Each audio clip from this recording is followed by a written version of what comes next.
Bonjour, bienvenue au JT Pop. Alors aujourd'hui, on revient sur le cycle du cinéma d'Asie actuellement sur la plateforme d'Arte. Donc je vous rappelle, il y a 5 films. Je vous ai déjà parlé de PTO de Johnny To et je continue notre voyage à Hong Kong et un peu en Chine parce que je crois que la production est aussi chinoise. Je vais parler de Seven Sword.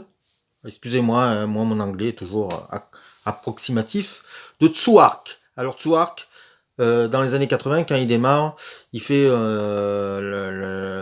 la légende de Zhou, ou la montagne Zhou.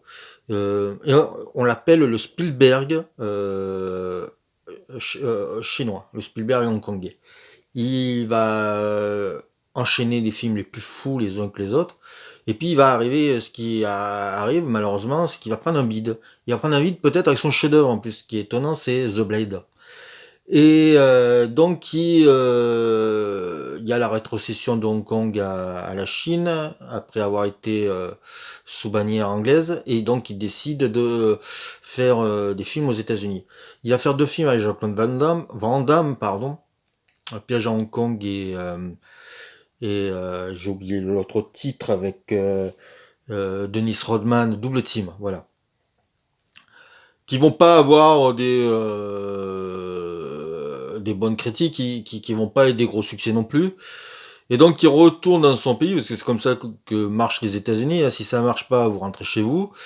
Et là, il décide de faire, de prouver qu'il est encore capable de faire du Wung Sampan, comme voilà, alors, pareil, hein, c'est chinois, j'ai du mal à le dire, du film d'action hongkongais, mais des films de tradition.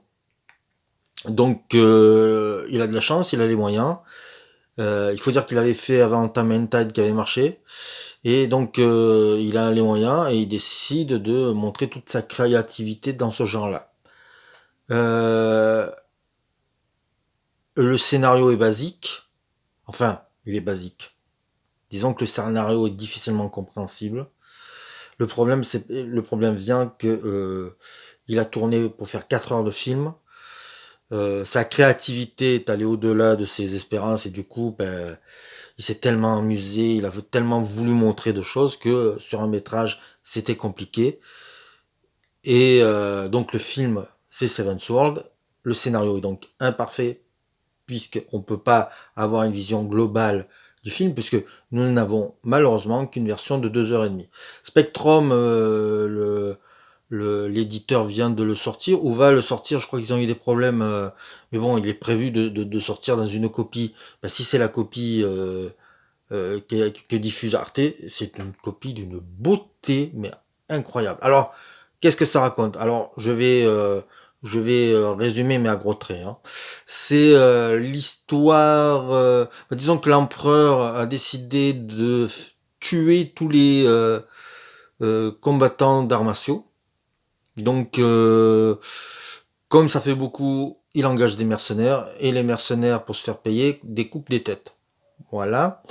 Un jour, il massacre un village et il y a un ancien bourreau qui a décidé de ne plus tuer, qui va tout faire pour les contrecarrer. Il va se réfugier dans un village et il va faire appel à des... alors c'est là où ça devient compliqué, à des guerriers célestes. Donc il y a un côté fantastique. Euh, la première scène est incroyable. Bon, je dirais que toutes les scènes sont incroyables, mais la première scène, elle est incroyable d'inventivité. L'image est monochrome. Il n'y a que la couleur rouge qui ressort. Sinon, on a l'impression que c'est du noir et blanc. La scène est folle. Les combattants d'arts martiaux se font massacrer, couper la tête et torturer. Là, on voit en quelques images comment ils sont dessinés ce qui vont être les méchants, les mercenaires. Et puis d'un coup survient le bourreau qui va faire des... Alors, voilà, c'est improbable ce qu'il fait. Il y a des câbles et tout, mais bon, on les voit pas. Mais il vole dans tous les sens et il va essayer d'empêcher ça. Il va malheureusement ne pas réussir. Il va s'échapper.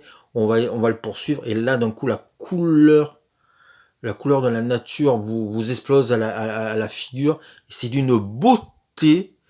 Et tout le film est comme ça, c'est-à-dire que toutes les séquences, c'est une manière de Tsouark de prouver son talent.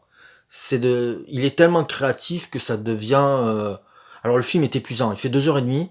En le revoyant, presque des fois, j'avais envie de faire des pauses tellement il y a un univers visuel énorme.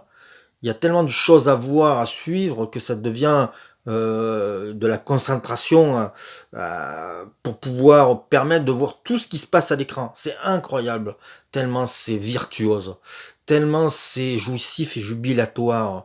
C'est du cinéma pur. C'est comme l'avait certifié certains réalisateurs italiens comme Bava, Argento ou Fucci. C'est du cinéma total. C'est-à-dire, en fait, le scénario, vous le prenez comme un prétexte. Et ce que vous voyez, c'est ce qu'il y a à l'écran. C'est l'inventivité du réalisateur qui est servi par des acteurs, donc Donnie Yen, qui est le plus connu, qui est un acteur d'arts martiaux qui est devenu célèbre avec les Ip Men. Ben, regardez ce qu'ils font, c'est incroyable. Il y a une scène entre deux murs proches l'un de l'autre. Ils sont obligés de monter sur les murs et tout pour pouvoir se battre. C'est fabuleux. Alors des fois, oui, bah on ne comprend pas tout. Bah c'est pas bien grave. Est-ce qu'on a besoin de comprendre un film dans son entièreté pour pouvoir y prendre du plaisir? C'est une vraie question que je pose. Vous pouvez y répondre sur la vidéo. Moi, je pense que si le plaisir est là, on s'en fout, il faut y aller à fond. Et là, honnêtement, le réalisateur, il s'éclate. Si vous avez 2 heures et demie, que vous êtes bien reposé, Seven's World sur la plateforme d'Arte, vous allez découvrir du grand cinéma.